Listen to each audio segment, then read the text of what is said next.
Good morning student. आज हम 6th की प्रथम भाषा हिंदी पाठ 2 वह आवाज़, ये पाठ विष्णु प्रभाकर जी ने लिखा है। बच्चों, इस पाठ में एक लड़का है मंटू नाम का। वह चोरी करके अर्थात अपनी माँ की आज्ञा के बिना घर से कुछ पकवान खा लेता है। तो वो अपने आप में ही अपने आप को कोसता रहता है कि मैंने चोरी करी है, अपनी माँ के बिना पूछे मैंने खाया है। तो वो उसके अंदर से ही एक आवाज़ आती है कि तूने गलत कार्य किया है। बच्चों, इस पाठ में हम ये एक सारा वृतांत पढ़ेंगे कि मंटू के साथ कैसी घटना घटी। बच्चों, मंटू जब स्कूल से लौटा तो वह बहुत थका सा था। घर के दरवाजे में प्रवेश करते ही वह अपनी माँ को मुस्कुराते हुए पाता था।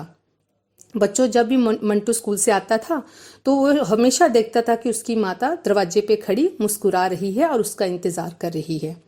पर आज उसकी माँ वहाँ नहीं थी। वह अंदर घुसा चला आया। उसने अपने कमरे में जाकर बस्ता पटका और माँ की तलाश में निकल पड़ा। बच्चों, मंटू अंदर गया। उसने देखा मेरी माताजी है नहीं। उसने अपना बैग साइड में रखा, स्कूल बैग साइड में रखा और माँ को ढूंढने लगा। उसका जी कर रहा था कि वह झटपट माँ के गले से लिपट जाए और रोना मुंह बनाकर उसे डांट पिलाए। बोलता, उसे लाड आ रहा था कि मैं माँ मुझे मिली नहीं, मैंने तो माँ के साथ जप्फी डालनी थी और अपना सारा व्यथा अपनी सुनानी थी, मैंने आज क्या किया क्या नहीं। आज तुम दरवाजे पर क्यों नहीं मिली? वो अपने ही मन में अपनी माँ से एक प्रश्न लगा करने कि आज तुम दरवाजे पे क्यों नहीं मिली? मुझे जोरों की भूख लग रही है।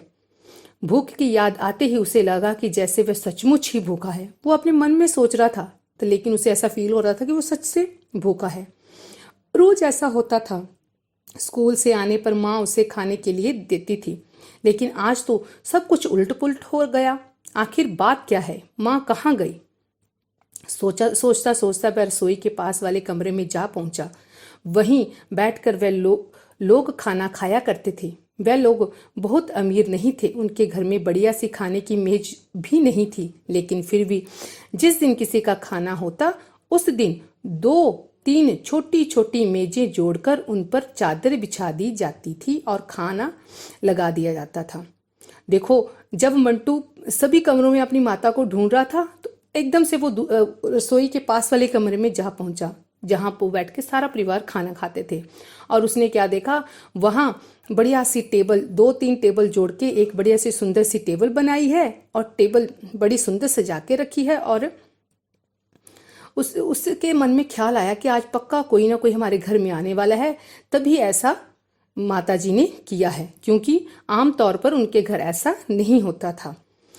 अचरज से मंटू ने देखा कि आज भी सब कुछ उसी तरह लगा हुआ है। जरूर कोई खाने पर आने वाला है, तब तो बड़ी अच्छा बढ़िया बढ़िया चीजें खाने को मिलेंगी। ये सोचते सोचते उसकी निगाह मेज पर गई। उस पर सजा था खाने का सामान, सेब, चीकू, संतरे, रसगुल्ले, दाल विजी इत्यादि इत्यादि।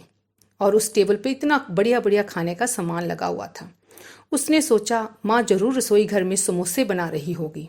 हाँ, रामू भी दिखाई नहीं देता, वह जरूर बाजार गया होगा। पिताजी शायद अभी तक दफ्तर से नहीं आए, वे मेहमान को लेकर आएंगे, वे हमेशा ही ऐसा करते हैं।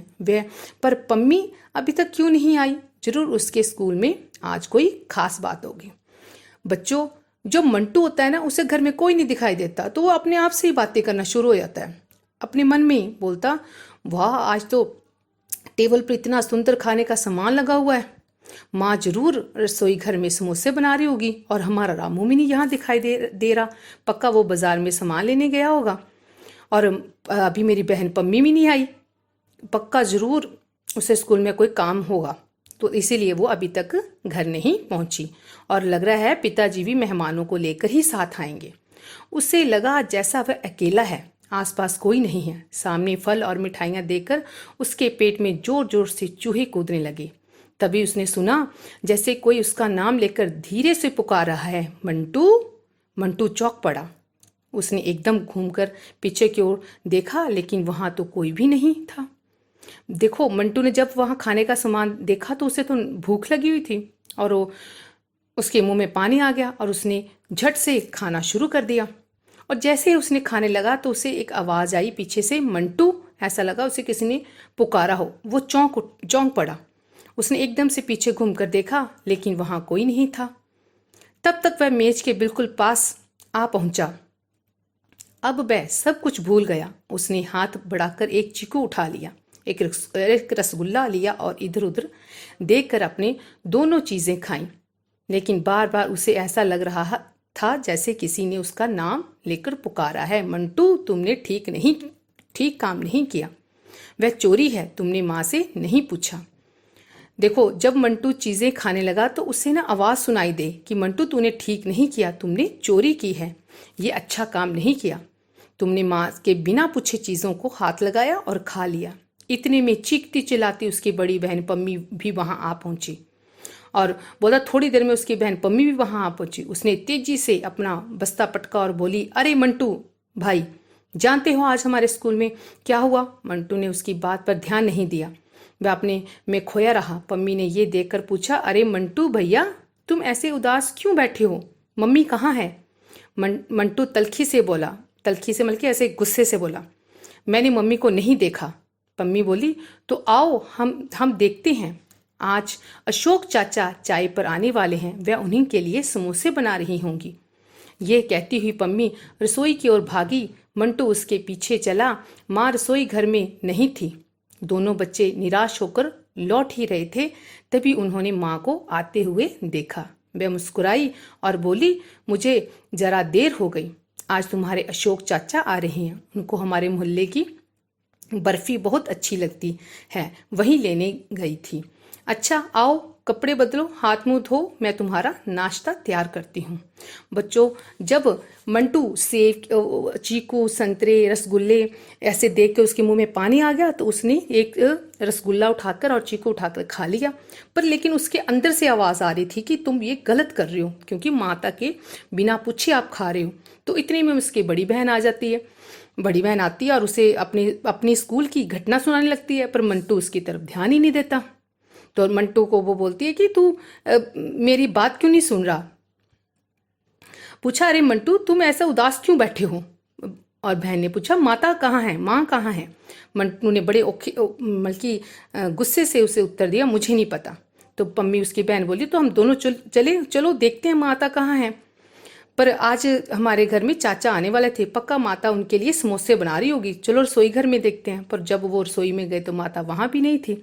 तो एकदम से जैसे वो बाहर निकलते हैं तो उधर से माता उनकी आ रही होती है, उसकी माँ आ रही होती है और मुस्कुराकर बोली, बच्चों की आज मैं आपके जो चाचा थे उनको यहाँ की बर्फ़ी बड़ी पसंद थी, इसलिए मैं उनके लिए बर्फ़ी लेने बाज़ार गई थी और मुझे थोड़ी देर हो गई, मैं क्षमा चाहती हूँ। आप चलो हाथ मुंह धो और कपड़े बदलो, मैं तुम्हारा नाश्ता तैयार करती हूँ। प्यारे बच्चों, मैंने इससे रिलेटेड वस्तुनिष्ठ प्रश्न बनाए हैं। पहला प्रश्न है, मंटू की माता कहाँ गई थी? बाजार, नगर, पंचायत या खलिहान? मंटू के घर कौन आने वाला था? चाचा, मामा, ताया या दादा? तीसरा है, मंटू की बहन का क्या नाम था? पिंकी, पम्मी, सुनीता या आशा? मंटू को किसकी आवाज सुनाई देती थी? परमात्मा की, अध्यापक की, माँ की या उसकी अंतरात्मा की? पांचवा था, घर में खाने की टेबल पर क्या क्या रखा था? सेब, संतरे, रसगुल्ले, चीकू या इनमें से कुछ नहीं? बच्चों, आप ई बुक से ये पाठ पढ़ोगे और इसके उत्तर दोगे। और सभी बच्चे यूट्यूब पर अमृत सीनियर सेकेंडरी स्कूल का चैनल सब्सक्राइब करेंगे और ये सारे लेसन पढ़ेंगे और उनके उत्तर देंगे और अपनी कॉपियाँ कंप्लीट करेंगे।